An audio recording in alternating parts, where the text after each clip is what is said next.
ഇന്നത്തെ സന്ദേശം 25-ാം സങ്കീർത്തനം 14-ാം വാക്യത്തിൽ നിന്നാണ്. യഹോവയുടെ സഹിത്വം തൻ്റെ ഭക്തന്മാർക്ക് ഉണ്ടാകും, അവൻ തൻ്റെ നിയമം അവരെ അറിയിക്കുന്നു. ഈ സഹിത്വം എന്ന് പറഞ്ഞാൽ ഫ്രണ്ട്ഷിപ്പ് എന്നാണെന്ന് അറിയാലോ.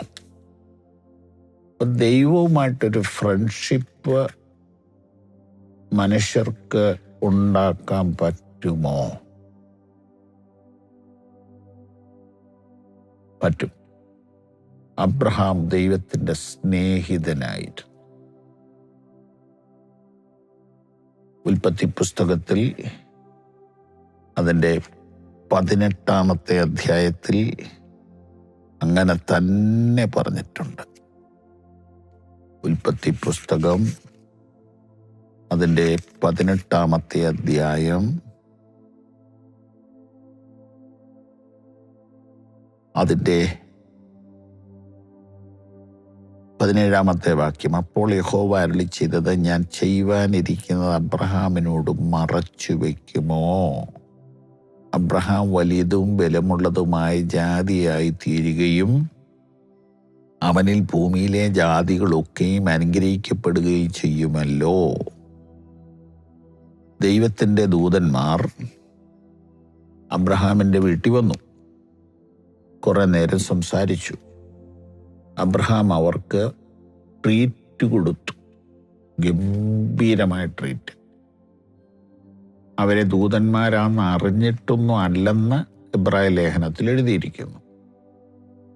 അവര് മനസ്സ് നിറഞ്ഞ വീട്ടിൽ നിന്ന്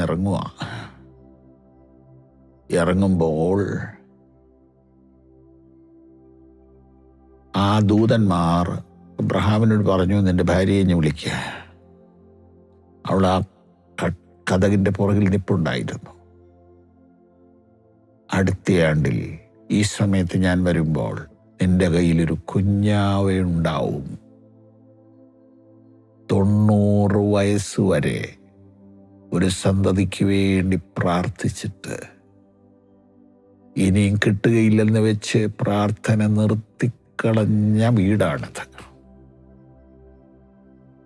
പക്ഷെ ദൈവദൂതനെ സൽക്കരിച്ചപ്പോൾ സ്വർഗം തുറന്നൊരു നന്മയ വീട്ടിലേക്ക് ഇട്ടു. ഇത് കേൾക്കുമ്പോൾ ദൈവത്തെയും ദൈവദാസന്മാരെയും ആദരിക്കാൻ നിങ്ങൾ മടി കാണിക്കരുതെന്ന് ഞാൻ അപേക്ഷിക്കുന്നു, ഓർപ്പിക്കുന്നു. അനുഗ്രഹത്തിൻ്റെ വലിയ കലവറ നിങ്ങൾക്ക് വേണ്ടി തുറക്കാൻ ദൈവം ആഗ്രഹിക്കുന്നു. ഓക്കെ, നമ്മുടെ വിഷയം. ഈ ദൈവദൂതന്മാർ വന്നത് എന്തിനാണെന്നറിയാമോ? സോദോം, നേരത്തെ പറഞ്ഞില്ലേ, ലോത്ത് തിരഞ്ഞെടുത്തുകൊണ്ട് പോയ മണ്ണില്ലേ, അവിടുത്തെ മനുഷ്യരുടെ മ്ലേച്ഛതയുടെ ശിക്ഷണ നടപടിക്ക് വേണ്ടി ഇറങ്ങി വന്നിരിക്കുക. അപ്പൊ ഈ ദൈവദൂതന്മാർ തമ്മിൽ പറയുക, അബ്രഹാം ദൈവത്തിന്റെ സ്നേഹിതനല്ലേ, ഇത്രയും വലിയ കാര്യം അബ്രഹാമിനോട് പറയാതെ എങ്ങനെയാ പോണേ?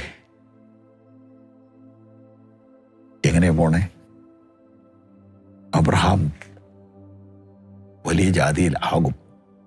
അതായത് ഇപ്പൊ എന്നെ സംബന്ധിച്ച് പറയുകയാണെങ്കിൽ, ഞാൻ ന്യൂയോർക്കിൽ ചെന്നാൽ ഒരു 2-3 പേരുണ്ട്, അവരെ വിളിച്ചില്ലെങ്കിൽ കുറ്റബോധമാണ്. ഡാളസിൽ ചെന്നാലും അങ്ങനെ തന്നെ, ഇംഗ്ലണ്ടിൽ ചെന്നാലും അങ്ങനെ തന്നെ, ബോംബെയിൽ ചെന്നാലും അങ്ങനെ തന്നെ, ഡൽഹിയിൽ എനിക്ക് അത്രയും കണക്ഷൻ ഇല്ല, ബാംഗ്ലൂർ അങ്ങനെ തന്നെ. അപ്പോൾ നമുക്ക് മറക്കാൻ മേലാത്ത, ഒഴിവാക്കാൻ മേലാത്ത ചില മനുഷ്യരൊക്കെ ഇല്ലേ? ഇതുപോലെയൊരു ഫ്രണ്ട്ഷിപ്പ് ദൈവത്തിന് അബ്രഹാമിനോടുണ്ടെന്ന് എന്താ അല്ലേ? ഞാനിത് പറയുന്നെങ്കിലും എനിക്ക് അങ്ങനെ ഒരു ഫ്രണ്ട്ഷിപ്പ് ആയിട്ടില്ല. ഞാൻ ആകാൻ കൊതിക്കുകയാണ്. നിങ്ങളൊക്കെ ഫെലോഷിപ്പിൽ വിശ്വസിക്കുന്നു, റിലേഷൻഷിപ്പിലും വിശ്വസിക്കുന്നു, പക്ഷെ ഫ്രണ്ട്ഷിപ്പിൽ വിശ്വസിക്കുന്നുണ്ടോ? നിങ്ങളൊക്കെ എന്ന് പറഞ്ഞാൽ ക്ഷമിക്കണം, നമ്മളൊക്കെ റിലേഷൻഷിപ്പിലും വിശ്വസിക്കുന്നു, ഫെലോഷിപ്പിലും വിശ്വസിക്കുന്നു. ഇതിൻ്റെ ഇടയ്ക്കൊരു സാധനമുണ്ട്, ഫ്രണ്ട്ഷിപ്പ്. ഉദാഹരണത്തിന് എൻ്റെ മോനാണ്, അത് റിലേഷൻഷിപ്പാണ്. അത് റിലേഷൻഷിപ്പാണ്.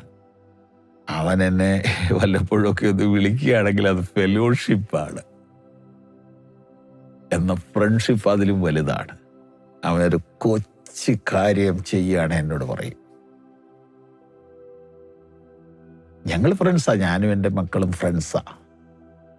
ഞാനും എൻ്റെ മക്കളും കട്ട ഫ്രണ്ട്സാണ്.